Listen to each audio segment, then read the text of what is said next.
পিছিয়ে গেল ঘরোয়া ফুটবল। 18 সেপ্টেম্বরে মাঠে গড়াবে বাংলাদেশ ফুটবল লীগ। 3 সেপ্টেম্বর পর্যন্ত দলবদল। ফুটবলারদের ফিট রাখতে 27 আগস্ট জাতীয় দলের ক্যাম্প শুরুর প্রাথমিক পরিকল্পনা নিয়েছে ফুটবল ফেডারেশন। ফজল ইসলামের রিপোর্ট।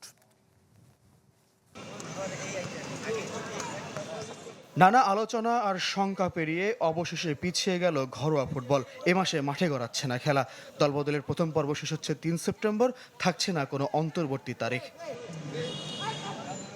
25 আগস্ট খেলা মাঠে গড়ানোর লক্ষ্য ছিল ফেডারেশনের, তবে ফর্টিজ, পুলিশ সহ কয়েকটি ক্লাব ক্যাম্প শুরু করলেও আবাহনী, মোহামেডান, বসুন্ধরার মতো জায়ান্টরা ক্যাম্পের পরিকল্পনাই করতে পারেনি।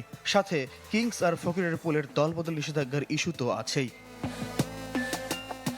এরই মধ্যে ক্লাবগুলোকে চিঠি পাঠিয়েছে বাফুফে। 18 সেপ্টেম্বর বাংলাদেশ লীগ, 22 সেপ্টেম্বর শুরু ফেডারেশন কাপ।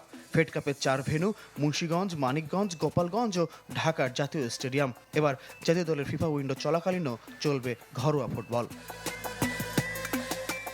এর আগে 28 আগস্ট পর্যন্ত রেজিস্ট্রেশন সম্পন্ন করতে পারবে ক্লাবগুলো। আর ফুটবলারদের মাঠে ফেরাতে 13 সেপ্টেম্বরের প্রাথমিক পরিকল্পনাকে এগিয়ে এনে 27 আগস্ট জাতীয় দলের ক্যাম্প শুরুর উদ্যোগ নিচ্ছে ফেডারেশন।